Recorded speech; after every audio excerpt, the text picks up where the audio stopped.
네, 어제 이용수 할머니의 두 번째 기자회견 직후에 사람들의 관심은 이용수 할머니가 살아왔던 그 역사에 대해서 어느 것이 사실에 부합하는지, 진실에 부합하는지 알고 싶어하는 것 같습니다. 저희들이 하나씩 좀 차근히 풀어가도록 하겠습니다. 먼저 이용수 할머니가 어제 정신대와 위안부는 다르다. 그런데 정대협이 위안부 할머니를 팔아서 정신대 이익을 추구해왔다. 이렇게 주장을 했죠. 그 부분 더 살펴보겠습니다. 먼저 할머니의 어제 기자회견 내용 들어보겠습니다. 정신대 대책협의회는 공장에 갔다 온 할머니들입니다. 공장 갔다 온 할머니하고 더럽고 듣기 싫은 위안부하고는 많이 다릅니다. 왜? 뭐 때문에? 정신대 할머니와 함께하는 시민 모임이 생명을 걸어놓고 끌려가는 이 위안부를 왜 저거가 정신대 할머니 강 합해가지고 쭉 이용해 나왔습니다. 30년 동안 앉아가지고 얘기하는 게 사죄해라, 배상해라 하는데 일본 사람이 뭔 줄 알아야 사죄하고 배상하죠. 네, 이용수 할머니는 위안부 피해 할머니들을 위한 별도의 그런 조직 단체가 있어서 그 활동을 해왔어야 되는데 정대협이 자신들을 이용했다 이렇게 얘기하고 있습니다. 김태일 기자, 네. 먼저요. 이 어제 할머니가 말씀하신 것 중에 정신대와 위안부 다르다라고 얘기했잖아요.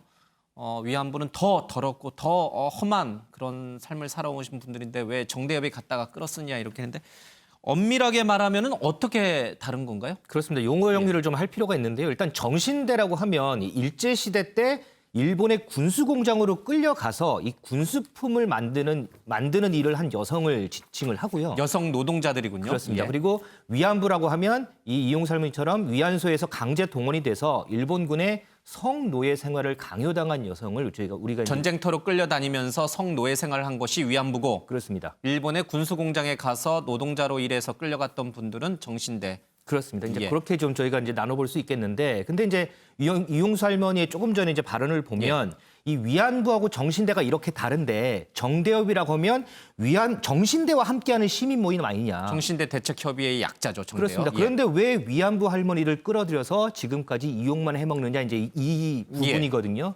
이에 대해서 이제 정의연 측이 얘기한 게 1990년대 초에는 이 위안부 피해 실상이 그렇게 많이 알려지지 않았다. 이때는 일반적으로 우리가 정신대라는 용어를 위안부라는 용어와 함께 사용했다. 그리고 그때는 위안부라는 용어가 많이 안 알려지고 정신대라는 용어가 많이 알려져 있을 때고 우리는 이 정신대, 그러니까 위안부 문제를 애초부터 다뤘다. 이런 입장이거든요. 그러니까 우리는 정신대를 위해서 일한 봉사하는 단체가 아니고 애초부터 우리는 위안부 피해 할머니들을 위해서 함께한 이런 단체였다. 이렇게 해명을 하고 있는 겁니다. 그렇지만 할머니의 입장에서 보면은 일본에게 사죄하라, 배상하라. 이것은 위안부 피해 할머니들이 위안부로 자신들을 끌고 가서 성노예로 학대한 것에 대해서 사죄하고 배상하라는 뜻이 될 텐데 정대협이 이걸 나서서 사죄하라, 배상하라고 하니 여성 정신 근로대, 그러니까 이제 노동을 한 거에 대해서 사죄하라, 배상하라. 일본 정부 입장에서 보면 노동에 대한 대가는 다 지불했는데 뭘 사죄하고 뭘 배상하냐 이렇게 오해할 수 있다는 거 아니에요? 그렇습니다. 어제 기자회견에서 이용수 할머니가 한 얘기가 그런 거죠. 사죄하고 배상하라고 하는데 일본이 뭘 알아야지 사죄하고 배상할 거 아니냐. 자신들은 이 성노예에 대해서 배상을 받아야 되는데. 그렇습니다. 계속 정대협이라는 이름을 걸고 정신대에 대해서 사죄하고 배상을 하라고 하는데 일본에서는 위안부 자체도 모른다. 그렇기 때문에 우리가 무슨 사죄와 배상을 받느냐. 이런 것들이 이제 어제 이용수 할머니 기자회견에서 나온 얘기들입니다. 할머니는 30년 동안 정대협이 위안부 할머니들을 팔아서 자신들을 정치적으로 이용했다 이렇게 생각하고 있고 정의연에서는 90년대 초반 이 활동이 시작될 당시에 이름은 정신대였지만 주 활동은 위안부 피해 할머니들이라는 활동을 했기 때문에 다른 게 아니다. 이제 이렇게 해명이 나온 거고. 그렇습니다. 자, 이 대목을 좀 짚어가야 될 것 같아요. 할머니가 오해를 하신 건지 아니면은 정말 정대협이 위안부 할머니들을 끌어들여서 자신들이 정치적으로 또는 뭐 정신대 활동을 하면서 그것을 피해 보상을 받아나기 위해서 만두와 비교했는데 만두 속은 위안부 할머니들인데 겉으로는 정신대로 포장해서 위안부 할머니들을 이용해 먹은 것인지 이걸 좀 명확하게 구분질 필요가 있을 것 같아요. 우리 아픈 역사하고 사실은 연관돼 있어요. 그러니까 일제 때 남성들은 강제징용, 징병, 군인으로 끌고 가고 그다음에 탄광 같은 곳에 강제 노동을 위해서 끌고 가고요. 그래서 일본이 지금도 징용공이라는 표현을 씁니다. 여성들은 정신대, 근로정신대입니다. 정확히 얘기하면. 그리고 위안부. 이것도 다 일본 사람들이 만든 표현입니다. 예. 이걸 이제 우리가 그대로 사실은 쓸 수밖에 없어요. 역사적인 용어니까. 그러면 우리 이 위안부 운동과 관련해서는 예. 지금 정대협이 출범한 게 90년이거든요. 예. 그리고 위안부 할머니들 피해 증언이 나온 게 이용수 할머니도 본인이 또렷하게 기억을 했습니다만 예. 92년 6월이라고 얘기했지 않습니까? 처음으로 나왔습니다. 위안부 피해 그렇습니다. 할머니의 진술이. 자, 92년 언저리부터 정말 꺼내기 싫은 아픈 과거를 피해 당사자 할머니들이 얘기하기 시작했습니다. 예. 그때까지만 해도 흔히 말하는 근로정신대와 위안부의 구분이 명확하지 않았어요. 예. 이미 이제 대중들에게 좀 익숙해 있습니다만은 김희애 씨가 주연으로 나온 허스토리라는 위안부 할머니들과 근로정신대 당시 피해 할머니들이 함께 예. 주인공인 영화가 있습니다. 부산에서 여성운동을 하던 문모 씨가 예. 본인이 정작 여행사를 하면서 뭐 기생관광 이런 거에 좀 관여를 하던 여성인데 어느 날 갑자기 큰 충격을 받고 나서요. 그 위안부 할머니들과 근로정신대 끌려갔던 할머니들을 대변해서 예. 일본의 시모노세키, 일본의 지방재판소에 소송을 제기해요. 그때 소송의 당사자가 3분의 위안부와 7분의 근로정신대 피해 할머니들이에요. 예. 이렇게 뒤섞여 있었던 게 우리 90년대거든요. 그러니까 이 90년대에는요, 또 다시 다른 한 측면에서는 일본이 93년에 위안부든 또는 정신대든 예. 강제라는 표현을 일본은 쓰기를 참 꺼립니다만 어찌됐든 국가 권력에 의해서 자행된 이 만행에 대해서 일본 외상 고노가 예. 사과 담화를 내놨거든요. 그러니까 이 93년에 고노 담화가 나오고 또 당시에는 97년만 해도 일본의 중학교 교과서에 우리 위안부 또는 정신대 이런 예. 사실이 기재가 된 적도 있었습니다. 예. 그리고 98년에 바로 지금 말씀드린 시모노세키에서 지방재판소이긴 합니다만 정부가 관여해서 당시에 위안부든 정신대든 강압적인 게 있었다라는 걸 예. 인정하는 판결이 처음 나오거든요. 그러니까 이 90년대 이 역사를 감안해 보면 이 지금은 위안부와 정신대 개념이 분명해지고 피해 할머니들의 주체도 분명히 나눠집니다. 그러나 당시에는 특히 이용수 할머니가 처음으로 자신의 존재를 꺼냈을 때는 이 구분이 사실 되지 않았던 게 사실이에요. 예. 그러니까 왜 그때는 정신대를 먼저 내세워 놓고 위안부들을 활용해서 이렇게 모금도 하고 운동도 했느냐라고 얘기하신 거는 지금은 굉장히 설득력이 있어 예. 보입니다만 당시에 운동이 처음 시작되고 자리 잡기까지는 그런 구분이 명확하지 않았다. 그런 점을 좀 감안하셔야 될 것 같습니다. 이용수 할머니 입장에서 보면은 정신대보다 위안부들은 참 입에 담기 어려울 정도 더 험하고 더 더러운 그런 일들을 했다라고 어제 표현을 하셨는데 그런 것들을 어떻게 정신대 할머니와 똑같이 같은 선상에서 볼 수 있느냐? 아니다. 이제 이렇게 주장하시는 것 같아요. 그러나 또 반대로 이 최근에는 이제 정신대 할머니들이 오히려 너무 이 운동이 위안부 할머니에 초점이 맞춰다 보니까 자기들이 오히려 상대적으로 소외당했다라면서 정신대 할머니들이 또 화가 나서 또 이렇게 갈등이 빚어진 일도 있었습니다. 궁금한 것은요. 30년 동안 그러면 이용수 할머니의 주장대로 정대협이 위안부 할머니를 팔아서 이용했다라고 하면 왜 이 문제 제기가 그 전에 30년 전에 초창기에 정신대와 위안부가 이렇게 다르다고 하면 왜 제기가 되지 않았을까? 아니면 제기가 됐는데 정대협에서 그것을 누른 것인가? 막은 것인가? 여러 가지 이제 스토리를 조금 더 파헤쳐 봐야 될 필요는 있는 것 같아요. 그렇죠. 물론 이 관련 비판의 목소리가 예. 지금 이용수 할머니한테 처음 제기됐던 건 아닙니다. 예. 그 이전에도 관련된 문제들이 불거져 나오기는 했었는데 공론화되지 않았던 거죠. 그리고 중요한 건 지금 사실 정신대와 위안부의 어떤 다른 점이라고 해야 되죠. 이걸 아마 어제 기자회견을 통해서 처음 아시게 된 분들이 많으실 꽤 많을 거예요. 거예요. 예. 그렇죠. 그동안은 사실 혼용돼서 사용됐던 게 사실이고요. 이 문제에 대해서 직접적으로 공론화시킨 건 저는 어제가 사실 최초의 일이라고 생각을 합니다. 그런 의미에서 뭐 지금 위안부 피해 여성 그리고 정신대 피해 여성 누구의 피해가 더 크냐 이것도 중요한 문제일 수 있겠지만 그것보다는 또 할머님이 한 가지 더 중요하게 생각하신 부분이 지금 역사 교육과 관련된 문제예요. 근데 지금 정대협, 그러니까 정의원의 전신이죠. 정대협과 관련해서 지금 이 정신대 문제 지금 제기를 하셨는데 만약에 정신대 문제 이전에 이 정대협이 위안부 할머니들을 위한 단체라면 이 부분에 대해서 정의 용어, 그러니까 용어 개념 정리하는 건 저는 역사 문제에 접근하는 데 있어서 가장 기본이 되는 예. 문제라고 생각하거든요. 그 부분을 간과한 것 자체도 잘못됐다라는 비판이 예. 들어가 있다고 생각합니다. 예. 우리 학생들, 미래 학생들이 이 문제를 풀 주체들인데 주체들이 정신대와 위안부가 뭐가 다른지를 확실하게 알아야 이 문제가 풀린다. 게 어제 이용수 할머니의 주장이었습니다. 알겠습니다. 이런 일이 있었고요. 또 정의연에서는 90년대 이 운동이 시작될 당시의 상황을 들면서 이름은 비록 정대협이었지만은 위안부 피해 할머니들을 위한 인권 또 피해 사실을 국제사회에 알리는 역할을 해왔다. 이러면서 어제 할머니의 말씀은 약간의 혼동이 있을 수 있다. 이제 이런 입장을 내놨습니다. 자, 두 번째로는요. 이용수 할머니가 어제 기자회견에서 윤미향 당선자에게 굉장한 서운함을 토로했는데 대표적으로 밥을 사달라고 했는데 돈이 없어서 사주지 않았다라는 충격적인 얘기를 했습니다. 직접 들어보겠습니다. 그 농구 선수가 돈을 이리 들고 모금을 하더라고요. 그 돈을 받아가 오더라고요. 그게 당연한 그런가 보다 했는데도 좀 부끄러웠습니다. 저렇게 말이지 막 농구를 하면서 이기려고 애를 쓰고 이렇게 하는데 거기에 버젓이 앉아가지고 그 농구 끝나고 하면 돈을 그다는 걸 그걸 받아가 나왔습니다. 배가 고픈데 좀 맛있는 거 사두고 하니까 돈 없습니다. 돈을 그다가 그래도 그것이 뭐 그런가 보다 하고 생각했습니다. 그 학생들 돼지 털가지고 나오는 거 그 돈도 받아가지고 챙겼습니다. 제주는 고비하고 돈은 떼사림 받아 먹었습니다.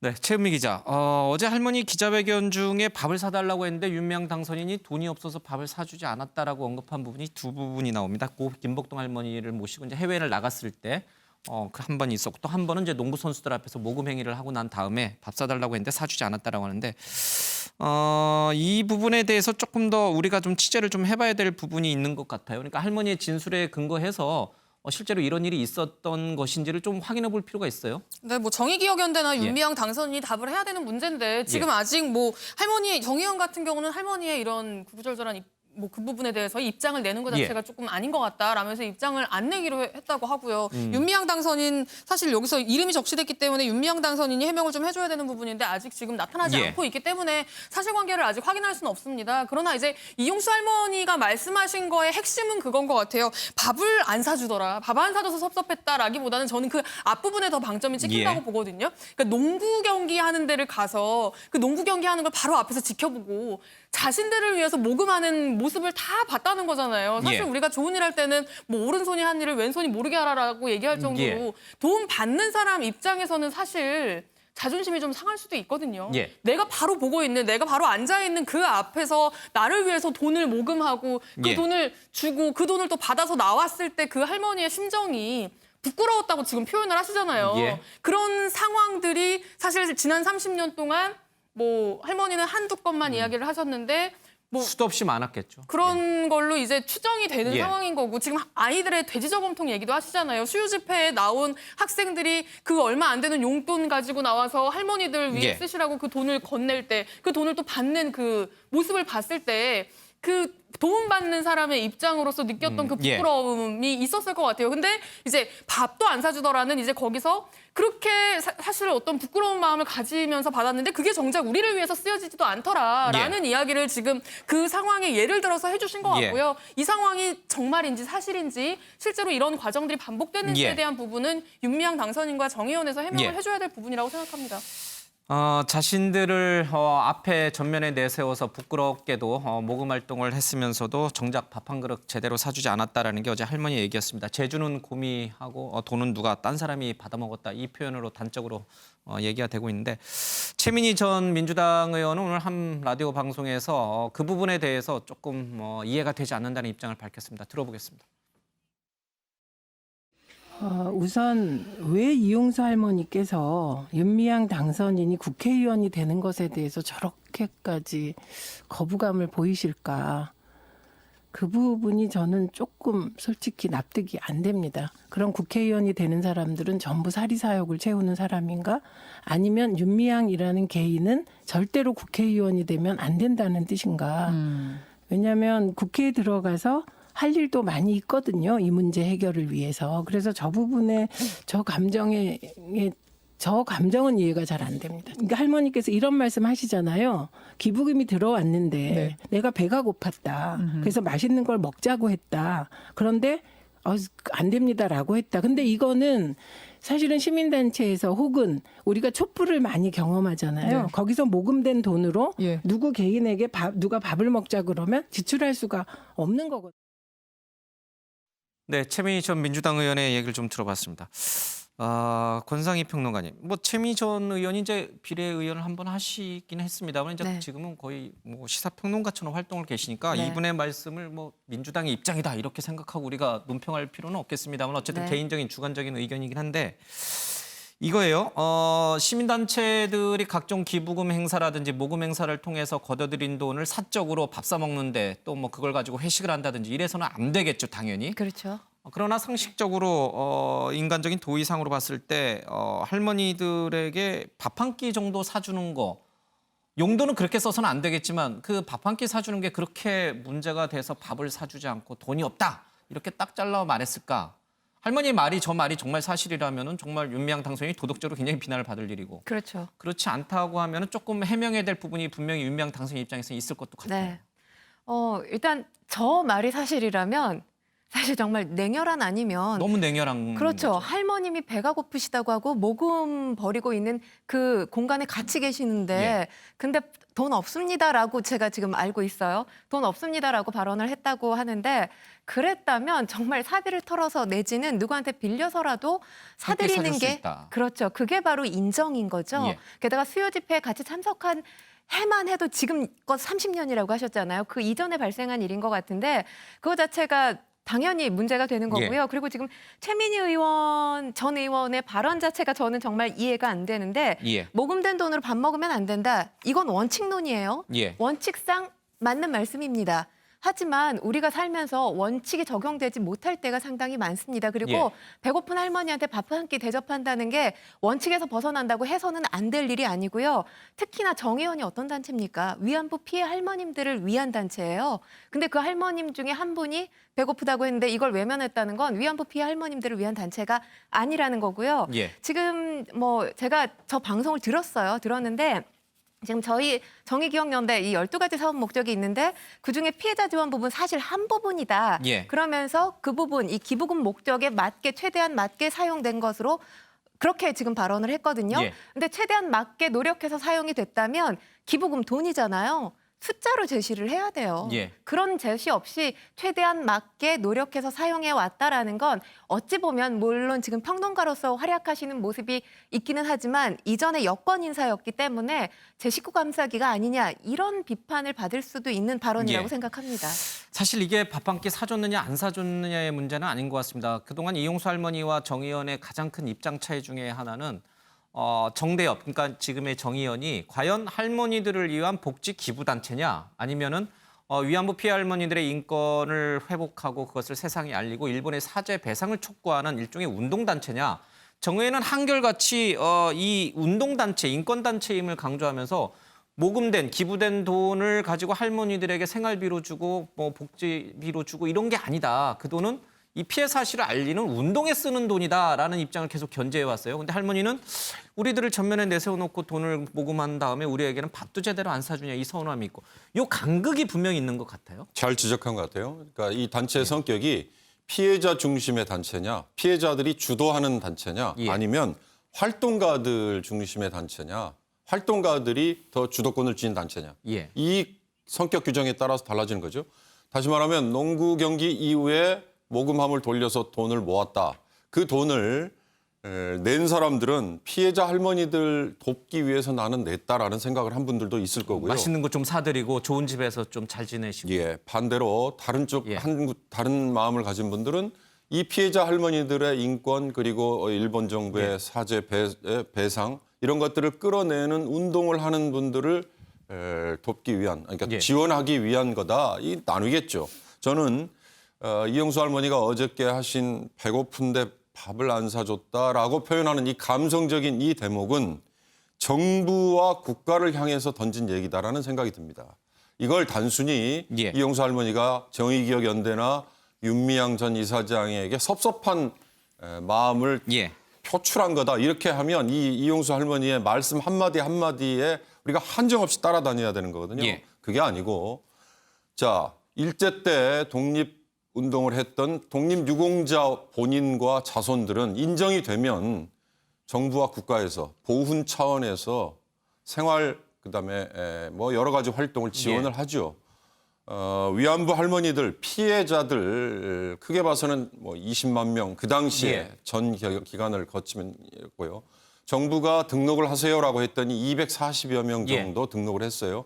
그 중에 이제 17분만 지금 생존해 계신다는 건데 말씀을 꺼내지 않은 자신의 존재를 밝히지 않은 피해자도 있습니다. 그런 점에서 이런 분들을 정부가 떠안고 지원을 예. 하고 보상을 하는 게 사실은 쉽지 않은 문제이지만 본인의 피해 사실을 밝힌 분들에게는 생활할 수 있는 공간부터 생활비 이런 것들은 정부가 했어야 되는 몫이다. 국가가 나섰어야 된다. 국가가 했어야 예. 되는 몫이다. 예. 내가 생활비조차 없어서 지금까지 참 밥 먹기가 힘들었다라고 하는 얘기를 지금도 하고 계신다면 그리고 그들을 돕기 예. 위한 정의기억연대가 쉼터를 만들고 생활 공간을 뭐 제공을 하고 예. 또 나눔의 집이라는 조계종에서 제공을 했는데 이 두 단체 다 다른 분들에게 지원을 받은 돈을 예. 제대로 쓰지 않았다고 지금 시비가 걸릴 판인데 이걸 만약에 정부가 했다면 피해자들을 지원하는 문제는 시비의 대상에서 빠졌을 것이다. 예. 운동가들의 제대로 된 운동이 제대로 예. 이루어졌느냐 이 대목만 따질 수 있었을 것이다. 그런 점을 저는 이용수 할머니가 얘기하신 거라고 해석합니다. 알겠습니다. 국가의 역할과 시민단체의 역할, 그 경계는 참 모호한 것 같긴 한데 국가가 조금 더 적극적으로 나섰어야 되는 부분이 있는 것 같습니다. 그럼에도 불구하고 이 참 아직까지도 소형 임대 아파트에서 살고 계시는 이용수 할머니 밥 한 끼 사줄 돈이 없었을까? 그런 부분에 대해서는 여전히 감성적으로는 공감하기 어려운 부분이 있습니다. 김태일 기자, 어제 이용수 할머니가 언급한 내용 가운데 우리가 기존에 몰랐던 내용이 하나 더 들어가 있었습니다. 그렇습니다. 5월 7일 날 1차 기자회견하기 전에 자신이 이미 이런 기자회견을 할 것이다라고 윤미향 당선인에게 일종의 경고 또는 예고를 했어요. 그 날짜가 3월 30일이었어요. 4.15 총선 전이에요. 이런 부분에 대해서 와서 적절히 해명하거나 아니면 설명하거나 아니면 사과하거나 사죄하지 않으면 내가 기자회견을 하겠다라고 얘기했을 때 윤미향 당선인이 그래 해라. 이렇게 얘기했다라고 어제 할머니가 말씀하셨는데 그 대목, 시점들을 좀 재구성해 줄 필요가 있는 것 같아요. 그렇습니다. 그게 이제 정확하게 어제 이용수 예. 할머니가 날짜를 3월 30일로 못을 박아서 이런 얘기를 했죠. 먼저 그 이용수 할머니 얘기 먼저 듣고 제가 설명을 드리겠습니다. 3월 30일 날 제가 전화를 했습니다. 미양 씨, 이러면 안 되지 않나? 한 분 오느라고. 안 그러면 그렇지 않으면 내가 기자회견을 할란다 했는데 아주 큰 소리로 당당하게 기자회견 하락해서 제가 5월 7일 날 기자회견 했는 겁니다. 문을 열어주니까 윤미향 씨가 싹 들어오는 거예요. 제가 깜짝 넘어갈 뻔했습니다. 놀라서. 그러면서 와서 무릎을 꿇고 무슨 말인지 용서? 뭐를 용서를 합니까? 무엇이면 가지고 와야 용서를 하지요. 며칠 후에 기자회견을 할 테니 그때 오라고 그랬습니다.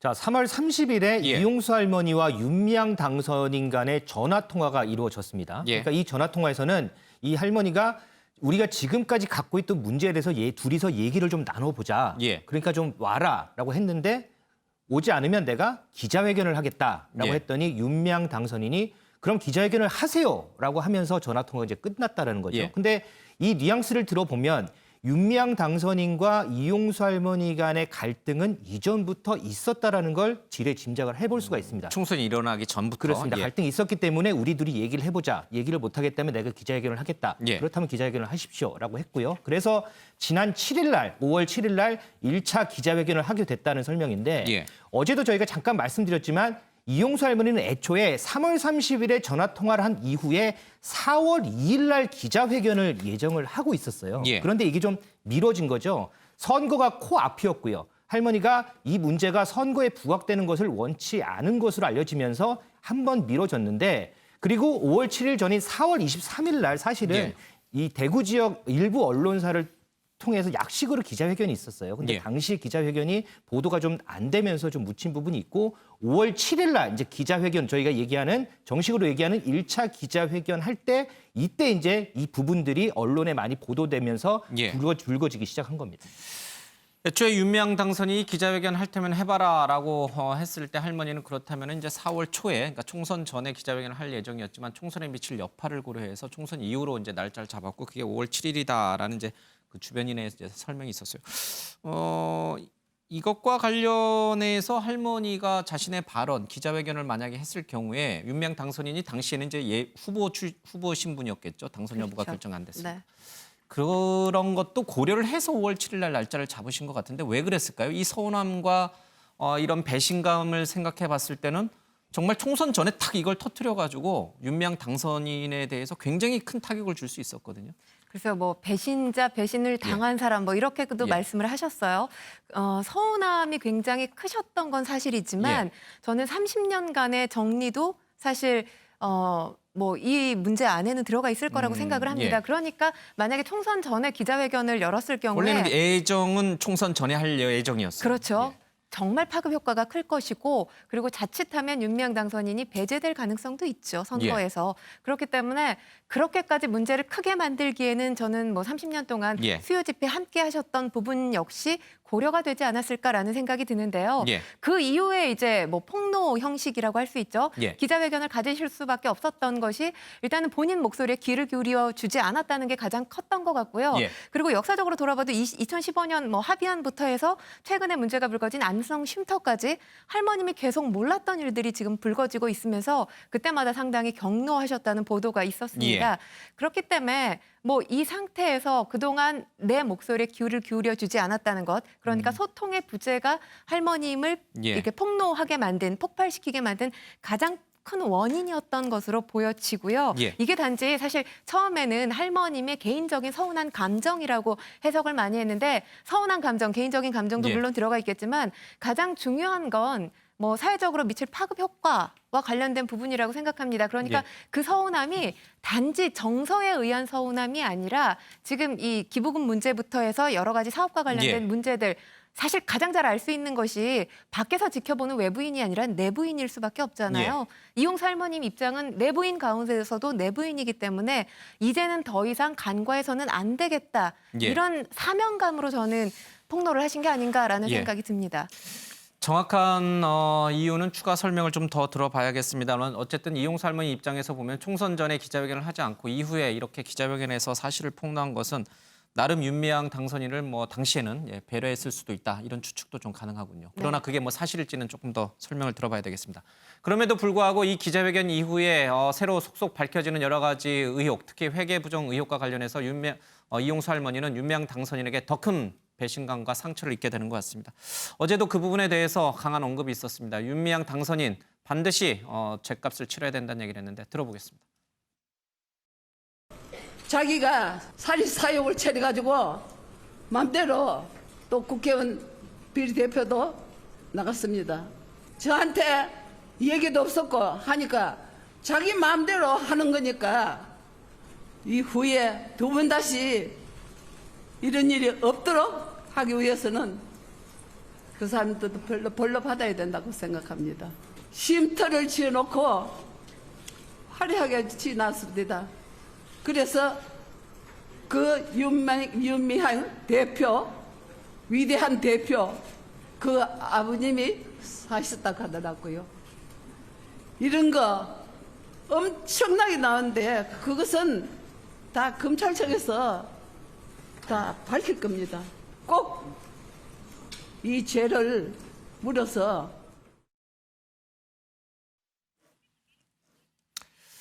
네, 이용수 할머니, 최은미 기자. 윤미향 당선인이 사퇴를 해야 하겠느냐라는 기자들 질문에 즉답은 피하셨어요. 그것은 본인이 알아서 할 일이고 다만 죄를 졌으면 벌을 받아야 된다. 이 말 속에 사실은 답이 나와 있죠. 네, 그렇습니다. 이제 사퇴 질문에 앞서서 이제 기자가 오늘 원래 기자회견에 윤미향 당선인 오라고 예. 할머니께서 직접 이야기하셨다고 들었는데 오늘 오지 않았다. 안 온 걸 보니까 마음이 어떠시냐? 그리고 앞으로 윤미향 당선인이 어떻게 행동을 해야 된다고 생각하냐라고 이제 기자가 물었더니 기자회견에 한다고 오라고 했는데 아직 그 사람은 자기가 당당하다고 생각하는 예. 것 같다라고 말씀하시면서 죄를 지었으면 이제 죄를 받아야 된다라고 말씀하셨는데 예. 아마 벌을 받아야 된다라는 표현을 이제 아마 잘못 말씀하신 것 같고요. 예. 그러니까는 오늘 오라고 했는데 안 온 걸 보면 아직도 본인은 잘못한 게 없다고 스스로 당당하다고 생각하는 것 예. 같다라면서 죄를 지었으면 벌을 받아야 한다는 게 내 생각이다라고 예. 이야기하셨고 그러면서 이제 사퇴하길 바라시는 거냐 국회의원직 예. 그 얘기를 했더니 이제 그건 내가 할 얘기가 아니라고 본다. 그 윤미향 당선인은 자기 마음대로 하는 사람이다. 뭐 예. 내가 사퇴하라고 한다고 사퇴하겠느냐. 자기 마음대로 했으니까 사퇴하건 안 하건 그건 내가 말하지 않겠다라면서 좀 불편한 심기를 좀 보이셨습니다. 예. 어떻게 보세요? 이용수 할머니가 제법 과거 그러니까 위안부로 끌려가셨을 때의 기억부터 해서 뭐 3월 30일이라고 하는 앞서 얘기했던 날짜 얘기, 전화 통화했던 날짜 얘기, 또 세세한 모금 과정에서 있었던 서운함들 굉장히 상세하게 언급을 하셨거든요. 예, 연세에 상관없이 그만큼의 열정이 아직 있으신 거예요. 예. 그러니까 내가 이 당했던 내 아픈 과거 이거에 대해서 일본의 사과, 반성, 나 끌어내겠다. 이 목적 의식이 확실히 있으신 예. 분들이에요. 이 우리 이용수 할머니가 사실은 이제 미국 쪽에서 예. 최초로 미 의회에서 증언을 하셨던 걸로 사실 대중들에게 많이 예. 알려져 있지 않습니까? 또 돌아가신 김복동 할머니는 유엔 인권위원회에 가셔가지고 그 예. 최초에 이제 증언도 하셨고요. 하여튼 이런 식으로 구순까지 지금 사시는 분들이 제가 보기엔 이런 목적 의식이 확실하기 때문에 아직도 이런 건강함을 보여주시는 것 같은데 이 윤미향 당선자에 대해서 우리 이용수 할머니를 포함해서 피해자 할머니들뿐만 아니라 제가 보기엔 정의개혁연대 같이 운동을 했던 분들 중에도 개인적으로 너만 입신양명, 출세 뭐 이런 거를 위해서 사리사욕 이런 표현까지 이용수 할머니가 예. 쓰셨습니다만 간 거 아니냐 이런 생각을 한 분들이 저는 있을 거라고 봅니다. 그런 점에서 정말 순수한 목적으로 시작한 정의개혁연대 그리고 위안부 할머니들의 인권 옹호 이런 운동을 했다면 윤미향 씨가 이 전 이사장 신분에서 예. 그만두고요. 일정한 냉각기를 둔 다음에 정치권에 진입을 했어야 된다. 예. 이건 현직 언론인이 그만두지 않고 곧바로 관이든 아니면 뭐 이런 데 가는 거하고 사실 저는 같다고 봅니다. 원래 본인이 활동했던 기반, 본인의 운동의 본래 취지 이런 게 자칫 잘못하면 그로 인해서 예. 훼손이 되는 문제 때문이라고 저는 생각합니다. 알겠습니다. 위안부 피해 할머니들의 인권 문제 또 사죄와 일본의 사죄와 배상을 촉구하는 운동. 그 대표적인 상징성을 띠고 있는 것이 바로 이 정의연, 정대협이었습니다. 그러나 내부에서는 지난 30년 동안 여러 가지 다른 이견이 있었는데 그 이견들이 묵혀져 왔다라는 증언들이 다시 한번 조명을 받고 있습니다.